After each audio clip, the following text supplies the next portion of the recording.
दोस्तों बहुत बहुत स्वागत करता हूं आप सभी का। क्या आपको मालूम है कि आज का दिन इतना ज़्यादा ख़ास क्यों है?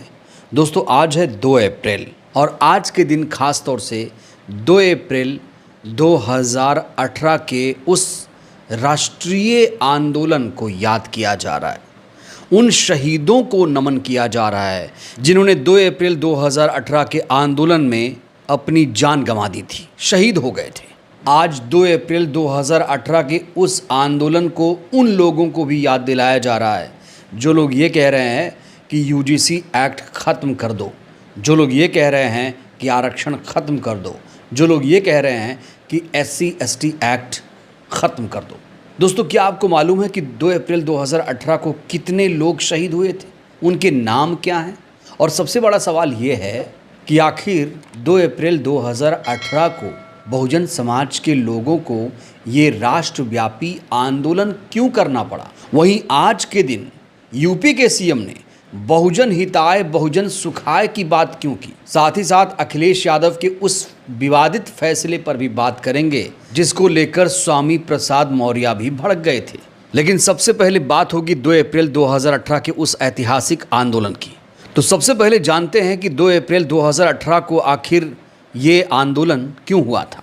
आपको याद दिला दें 20 मार्च 2018 को सुप्रीम कोर्ट ने SC ST एक्ट को लेकर एक फैसला दिया था।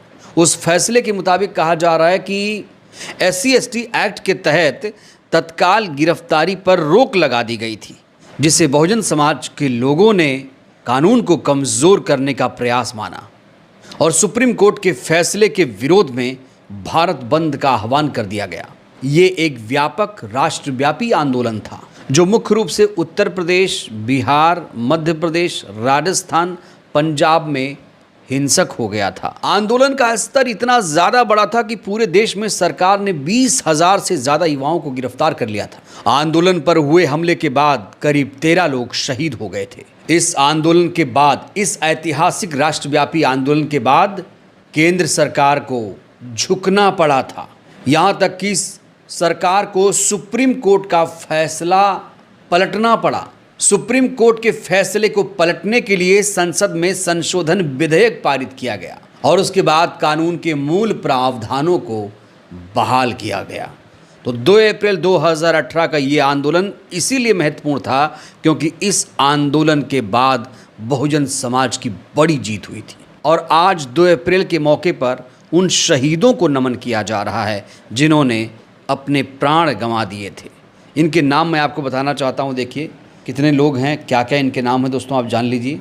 एक हैं पवन सागर अलवर के, दीपक मित्तल मध्य प्रदेश के, राकेश टमोटिया मध्य प्रदेश के, बिमल प्रकाश मध्य प्रदेश के, आकाश मध्य प्रदेश, प्रदीप सिंह मध्य प्रदेश, जगरूप उर्फ दशरथ मध्य प्रदेश, जसवंत उर्फ बोबी मध्य प्रदेश, अमरेश मध्य प्रदेश, अंकुर उत्तर प्रदेश, निखिल उत्तर प्रदेश, गोपी पारिया उत्तर प्रदेश और हरविलास। तो 2 अप्रैल 2018 को भारत बंद के दौरान ये 13 शहीद क्रांतिकारियों के नाम और तस्वीरें हैं।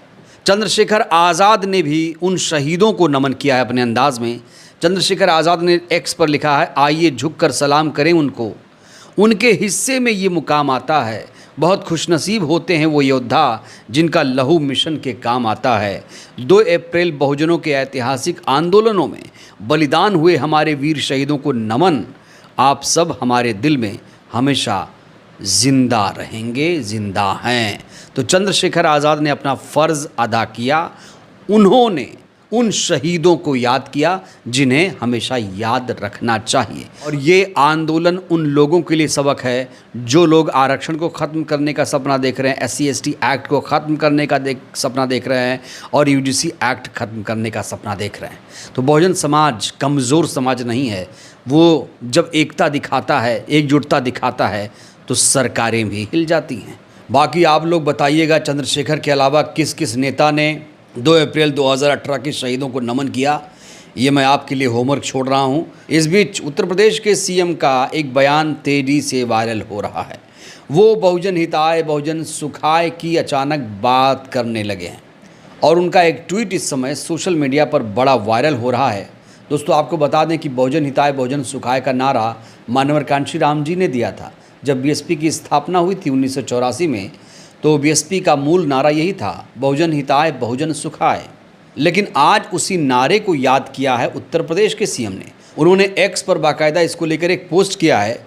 बहुजन हिताय बहुजन सुखाय के ध्येय को आत्मसात करते हुए आकाशवाणी लखनऊ ने दशकों से जन जन तक प्रामाणिक सूचनाएं पहुंचाने के साथ हमारी समृद्ध लोक संस्कृति कला राष्ट्रीय चेतना को सहेजने और संवारने में महत्वपूर्ण भूमिका निभाई।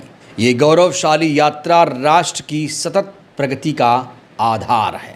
तो यहाँ नोट करने वाली बात है कि यूपी के सीएम ने पहली बार बहुजन हिताय बहुजन सुखाय की बात की है। यहाँ वो चाहते तो कुछ और लिख सकते थे। कई जानकार ये कह रहे हैं कि जो बीजेपी है वो चुनावों को ध्यान में रखते हुए इस नारे का यहाँ पर प्रयोग कर रही है, जिससे बहुजन समाज के लोग बीजेपी से आकर्षित हों। आपको बता दें, अब बीएसपी ने अपना नारा बदल दिया है, अब सर्वजन हिताय सर्वजन सुखाय कर दिया है और यहाँ बीजेपी बहुजन हिताय बहुजन सुखाय की बात कर रही है। दोस्तों क्या आपको मालूम है कि मानवर कांशीराम जी का महापरिनिर्वाण दिवस कब होता है? 9 अक्टूबर को होता है। 9 अक्टूबर 2006 को मानवर साहब दुनिया छोड़कर चले गए थे और उसके अगले ही साल 2007 में बीएसपी की यूपी में सरकार बनी थी पूर्ण बहुमत से। 9 अक्टूबर को बसपा सरकार ने राजकीय अवकाश घोषित किया था। हैरानी की बात यह है कि अखिलेश यादव की जब सरकार आई 2012 में, तो अखिलेश यादव की सरकार ने इस अवकाश को रद्द कर दिया। यूपी में अखिलेश यादव की सरकार ने मायावती को दिया है एक और झटका। अखिलेश यादव सरकार ने बीएसपी के संस्थापक कांशीराम की पुण्यतिथि पर मिलने वाली 9 अक्टूबर की सरकारी छुट्टी रद्द कर दी है। अब कांशीराम की पुण्यतिथि पर यूपी में सार्वजनिक छुट्टी नहीं रहेगी। इस बारे में सरकार की तरफ से शनिवार को आदेश भी जारी कर दिया।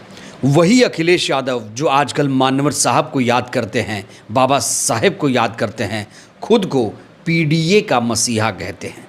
जब कांशीराम के महापरिनिर्वाण दिवस के मौके पर अखिलेश यादव ने छुट्टी रद्द की थी, तो सुनिए स्वामी प्रसाद मौर्य ने क्या रिएक्शन दिया था। बहुजन समाज पार्टी के संस्थापक जन्मदाता मानवर कांशीराम जी के पुण्यतिथि पर घोषित अवकाश को समाप्त करके सपा सरकार ने अपनी दलित विरोधी मानसिकता का परिचय दिया है और बहुजन समाज पार्टी समाजवादी पार्टी के इस घृणित कार्य की घोर निंदा करती है। तो जब भी अखिलेश यादव बाबा साहेब की बात करते हैं, जब भी वो मानवर कांशीराम जी के विचारों की बात करते हैं, उन्हें यही याद दिलाया जाता है, बताओ 9 जिलों के नाम क्यों बदले थे, बताओ राजकीय अवकाश जब थी तो उसे रद्द क्यों किया था। ये सवाल अखिलेश यादव का पीछा कभी नहीं छोड़ेंगे। बहरहाल दोस्तों, इस वीडियो में इतना ही। 2 अप्रैल 2018 के शहीदों को आप लोग कैसे याद कर रहे हैं, और जो लोग SC/ST एक्ट को ख़त्म करने की मांग कर रहे हैं, डिमांड कर रहे हैं, उन्हें आप क्या कहेंगे? राय दीजिएगा। धन्यवाद।